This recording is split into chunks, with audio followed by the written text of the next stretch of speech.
Welcome back to our YouTube channel. ಎಲ್ಲ ಹೇಗಿದ್ದೀರಾ? ಚೆನ್ನಾಗಿದ್ದೀರಾ ಅಂತ ಅಂದ್ಕೊಂಡಿದ್ದೀನಿ. ಇವತ್ತು ನಾನು ಮಾಡಬೇಕು ಅಂದ್ಕೊಂಡಿರೋ ರೆಸಿಪಿ ಸ್ಪ್ರಿಂಗ್ ಆನಿಯನ್ ಗ್ರೇವಿ ಮಾಡ್ತಾಯಿದ್ದೀನಿ. ಸ್ಪ್ರಿಂಗ್ ಆನಿಯನ್ ಗ್ರೇವಿಗೆ 2-3 ಸಣ್ಣದಾಗಿರೋ ಅಂಥ ಈರುಳ್ಳಿ ತೊಗೋಬೇಕು. ಈರುಳ್ಳಿನ ಸಣ್ಣದಾಗಿ ಹೆಚ್ಕೊಳ್ಳಿ. ನೆಕ್ಸ್ಟ್ ತೊಳೆದಿಟ್ಟಿರೋ ಸ್ಪ್ರಿಂಗ್ ಆನಿಯನ್ನ ತಗೊಂಡು ಅದನ್ನು ಕೂಡ ಸಣ್ಣದಾಗಿ ಹೆಚ್ಕೊಳ್ಳೋಣ. ಅದಾದಮೇಲೆ 2-3 ಟೊಮೊಟೊ ತಗೊಳ್ಳೋಣ. ಟೊಮೊಟೊನೂ ಕೂಡ ಸಣ್ಣದಾಗಿ ಹೆಚ್ಕೊಳ್ತಾ ಬರೋಣ. ಇದನ್ನು ಹೆಚ್ಚಾದ್ಮೇಲೆ ಸಣ್ಣ ಸೈಡಿಗೆ ಇಟ್ಬಿಡಿ. ಒಂದು ಬಾಣಲಿ ತಗೊಳ್ಳಿ. ಬಾಣಲಿಗೆ 2 ಸ್ಪೂನ್ ಎಣ್ಣೆ ಹಾಕ್ಬಿಟ್ಟು 1/4 ಟೇಬಲ್ ಸ್ಪೂನ್ ಸಾಸಿವೆ ಹಾಕಿದ ತಕ್ಷಣ ಹೆಚ್ಚಿಟ್ಕೊಂಡಿರೋ ಈರುಳ್ಳಿ ಹಾಕ್ಕೊಂಡು ಚೆನ್ನಾಗಿ ಉರಿಯಿರಿ. ಈರುಳ್ಳಿ ಕಲರ್ ಚೇಂಜ್ ಆಗಲಿ.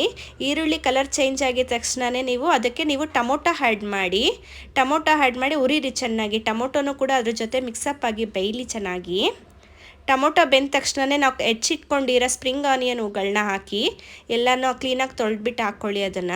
ಅದು ಹಾಕಿದ ತಕ್ಷಣ ಚೆನ್ನಾಗಿ ತಿರುಗಿಸ್ಕೊಂಡು ಅದನ್ನು ಹಸಿ ಸ್ಮೆಲ್ ಹೋಗಬೇಕು. ನಾವು ಯಾವುದೇ ವೆಜಿಟೇಬಲ್ಸ್ ಕೆಲವೊಂದು ಗ್ರೇವಿ ಮಾಡಬೇಕು ಅಂದರೆ ಅದು ಹಸಿ ಸ್ಮೆಲ್ ಹೋಗೋಷ್ಟು ಉರಿತಾ ಇದ್ದಷ್ಟು ಅದು ಟೇಸ್ಟ್ ಚೆನ್ನಾಗಿ ಬರ್ತೈತೆ ಗ್ರೇವಿ.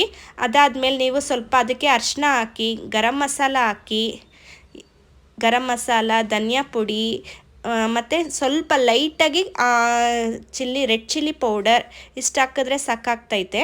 ಇಷ್ಟು ಹಾಕಿ ಚೆನ್ನಾಗಿ ಬಾಡಿಸ್ಕೊಳ್ಳಿ.